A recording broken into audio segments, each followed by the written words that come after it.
Olá! Hoje a gente vai mergulhar num universo que, assim, tá bem debaixo do nosso nariz, mas cujas regras a gente mal imagina. Vamos falar sobre ergonomia no trabalho. Isso, mas com um foco bem específico em duas profissões que todo mundo conhece: operadores de caixa de supermercado e de telemarketing. Exato. E as nossas fontes aqui não são artigos de opinião, não. São os documentos oficiais que regem isso no Brasil. A gente está falando da Norma Regulamentadora 17, a famosa NR17. A Bíblia da ergonomia, né? Exatamente. E mais importante, seus dois anexos, que são tipo manuais de instrução super detalhados para cada uma dessas funções. E a nossa missão aqui é essa: é traduzir esse juridiquês técnico e mostrar como ele tenta, na prática, proteger a saúde, tanto física quanto mental, de milhões de trabalhadores. Vamos ver o que a lei diz sobre a cadeira, o computador e o ritmo de trabalho. Aham. A norma principal já abre com uma frase que é a chave de tudo.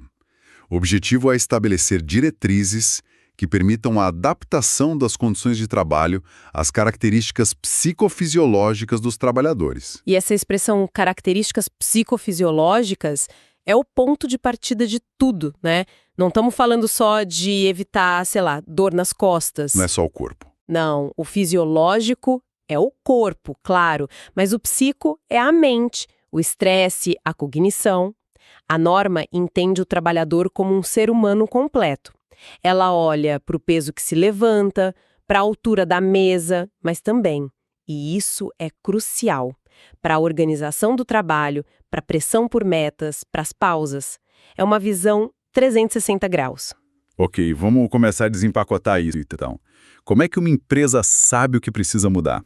Imagino que não seja no achismo, tipo, acho que essa cadeira tá boa. De jeito nenhum.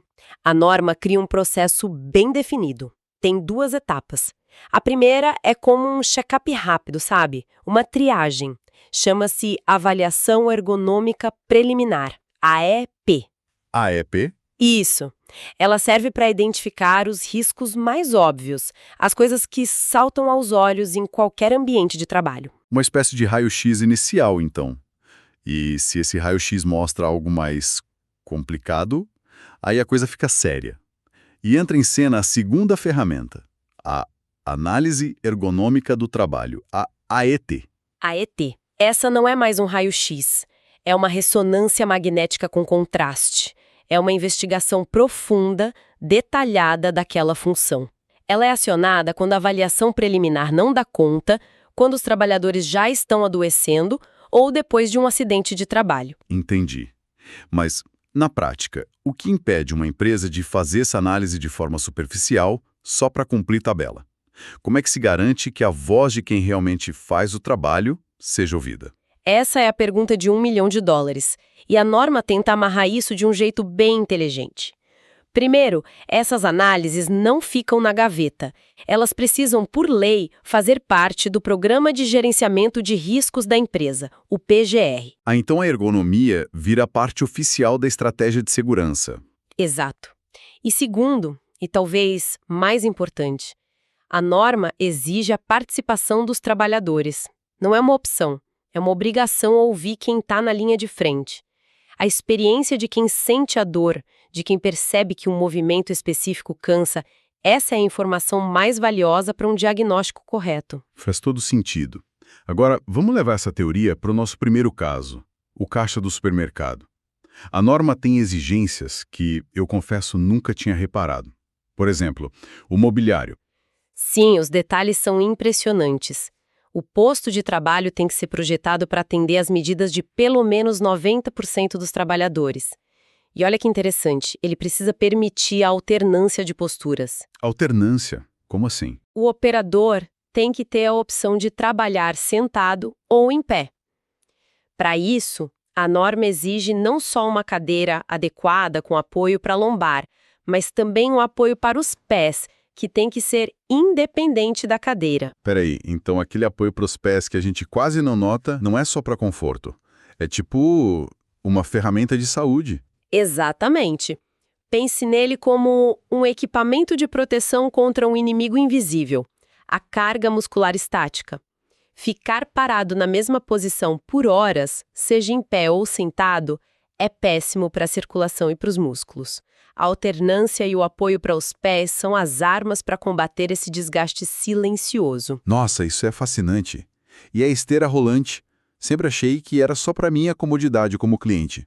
Ela também serve para isso, claro, mas a principal função ergonômica é proteger o operador. Em caixas com mais de 2,70 metros, ela é obrigatória. Obrigatória? Sim. Sem a esteira, o operador teria que fazer centenas de movimentos de esticar o braço, torcer o tronco para pegar os produtos lá no início. Multiplica isso por um dia inteiro. É a receita para uma lesão de coluna. A esteira traz o produto até ele. E o peso das coisas? Aqueles fardos de refrigerante, sacos de ração de 20 quilos. Boa pergunta. A norma diz que a empresa deve adotar medidas para que o manuseio não exija força excessiva. As soluções podem ser várias, desde ter pessoal de apoio para ajudar com itens pesados até, e isso é incrível, a empresa ser orientada a negociar com fornecedores para que as embalagens sejam menores.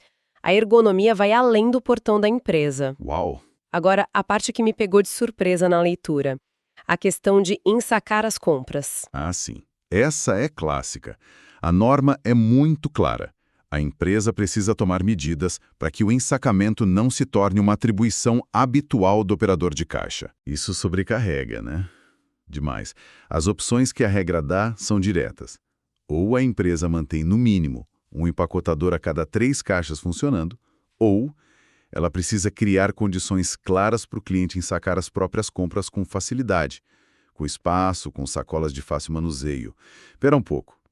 Então, quando o supermercado tem aquele balcão espaçoso no final do caixa com as sacolas já abertas, ele não está só sendo gentil. Ele está, na verdade, cumprindo uma norma para proteger a saúde do operador. Exatamente. Isso muda completamente a minha percepção. Muda, né? E a proteção não para no corpo. Os aspectos psicossociais são talvez até mais importantes nesse anexo. É aqui que a norma parece ir além do óbvio. Com certeza. Por exemplo, a norma proíbe, na lata, qualquer sistema de remuneração ou premiação baseada em produtividade individual, tipo número de itens lidos ou clientes atendidos. Por quê? Para combater a aceleração do ritmo de trabalho, essa pressão por velocidade é um veneno ergonômico, causa estresse, ansiedade e lesões por repetição. E tem as regras sobre dignidade pessoal, que parecem pequenas, mas são enormes. Gigantes. É proibido obrigar o trabalhador a usar vestimentas, adereços, propagandas ou maquiagens temáticas que possam causar constrangimento. Lembro de uma época em que era comum ver funcionários com chapéus de Papai Noel por 2 meses. A gente até acha graça, mas a norma diz que, se for constrangedor, não pode ser obrigatório. Exato. É sobre respeito. E nessa mesma linha, um detalhe incrível. O trabalhador tem o direito de escolher o nome ou sobrenome que vai aparecer no crachá. Sério? Sério. Isso devolve autonomia, protege a privacidade, evita que a pessoa seja facilmente encontrada em redes sociais, mostra uma compreensão de que o bem-estar no trabalho não é só sobre a altura da cadeira, mas sobre se sentir seguro e respeitado. Então, no caixa, os riscos são visivelmente físicos, com uma camada importante de proteção mental. Mas, e quando o trabalho é quase 100% vocal, auditivo e mental?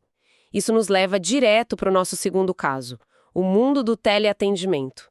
E aqui o nível de detalhe da norma é ainda mais granular, porque os riscos são mais sutis, mas igualmente devastadores. Vamos pegar o mobiliário de novo. A norma especifica tudo. A bancada de trabalho precisa ter, no mínimo, 90 centímetros de largura e 75 de profundidade. Para caber tudo sem aperto. Isso. E as bordas da mesa precisam ser arredondadas, para não pressionar os antebraços. E a cadeira é um capítulo à parte. Base com 5 pés, rodízios, estofado que permite a transpiração. E ela chega a especificar a densidade da espuma do assento. Tem que ser entre 40 e 50 quilos por metro cúbico. E, claro, apoios de braço com regulagem de altura. E os headsets? Precisam ser individuais, a empresa tem que garantir a higienização E eles devem permitir que o operador possa alternar o fone entre a orelha direita e a esquerda. Ok, mas vou fazer o papel de advogado do diabo aqui. Especificar a densidade da espuma da cadeira, isso não soa como um excesso de regulação? Por que ir tão longe? Pode parecer, mas é uma ciência brutal por trás disso. Uma espuma de baixa densidade, mas barata, se deforma em poucas semanas. Ela para de dar o suporte correto, cria pontos de pressão e, ao longo de meses, leva a dores crônicas, aos DORTs. Distúrbios osteomusculares relacionados ao trabalho. Isso.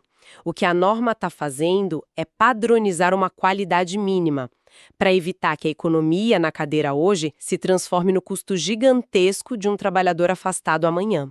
Cada detalhe ali é uma barreira de proteção. E é uma lógica de prevenção, entendi. Agora, vamos para a organização do trabalho, que nesse setor é onde a saúde mental mais sofre. Sem dúvida. A norma bate forte nisso. Jornada de trabalho, no máximo 6 horas por dia, limite de 36 horas por semana. 6 horas incluindo as pausas. Incluindo as pausas. E elas são sagradas. 2 pausas de 10 minutos contínuos, mais um intervalo de 20 minutos para descanso e alimentação. E o ponto-chave, as pausas devem ser feitas fora do posto de trabalho. É para o cérebro realmente desconectar. E tem um direito que parece tão básico que é chocante precisar estar na lei. O direito de ir ao banheiro. Exatamente. A norma garante que os operadores podem sair a qualquer momento para necessidades fisiológicas, sem precisar de autorização e sem que isso afete o salário ou a avaliação de desempenho. O fato disso precisar estar escrito. Diz muito sobre o nível de controle e pressão que existia e ainda existe nesses ambientes. E as proteções contra a pressão psicológica são ainda mais robustas aqui. Muito mais. Por exemplo, é proibido o uso de monitores de produtividade. Sabe, aquelas luzes piscando na tela, sinais sonoros, rankings em tempo real, para pressionar o operador a acelerar. E essa me surpreendeu muito. É proibido exigir que o operador siga estritamente um script. Um roteiro? Eu achava que isso era o padrão. Era. E em muitos lugares ainda tentam impor, mas a norma reconhece que a falta de autonomia é um fator de adoecimento mental gravíssimo. Seguir um roteiro robótico o dia inteiro sem poder usar a própria inteligência é desumanizante. Nossa, nunca pensei por esse lado. Permitir alguma flexibilidade reduz o estresse e valoriza a capacidade do trabalhador. É uma medida de saúde mental disfarçada de regra operacional. Isso reforça a nossa missão aqui, mostrar como essas regras vão muito além do óbvio. E a lista continua. A norma veda explicitamente métodos que causem assédio moral.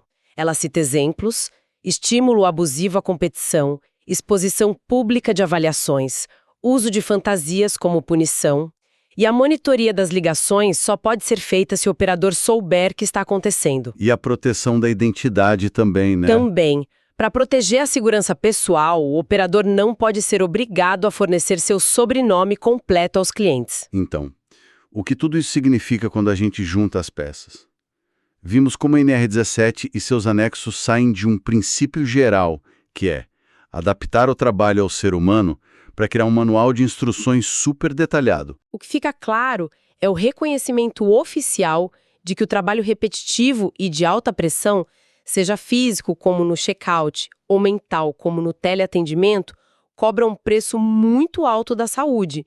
A gente passa pelo caixa, liga para um call center e não faz ideia da quantidade de ciência e de regulamentação que existe nos bastidores para tentar tornar aquele trabalho menos penoso. A análise de hoje revelou uma arquitetura de proteção que opera em silêncio. As regras não são só burocracia, são ferramentas projetadas para preservar corpos e mentes. E para fechar, acho que o que essa análise nos provoca a pensar é o nível de detalhe que a lei precisa alcançar. Especificar a densidade da espuma, garantir o direito de ir ao banheiro, proibir a humilhação pública. Isso levanta uma questão, né? O que diz sobre a nossa cultura de trabalho o fato de que direitos básicos de saúde e dignidade precisam ser codificados em lei, com essa minuciosidade toda para serem garantidos? É uma reflexão forte. E talvez o pensamento final seja: qual é o próximo passo? Ir além da conformidade com as regras e começar a construir ambientes que não apenas minimizem danos, mas que sejam genuinamente promotores de bem-estar e crescimento humano. A lei nos dá o piso, mas onde está o nosso teto?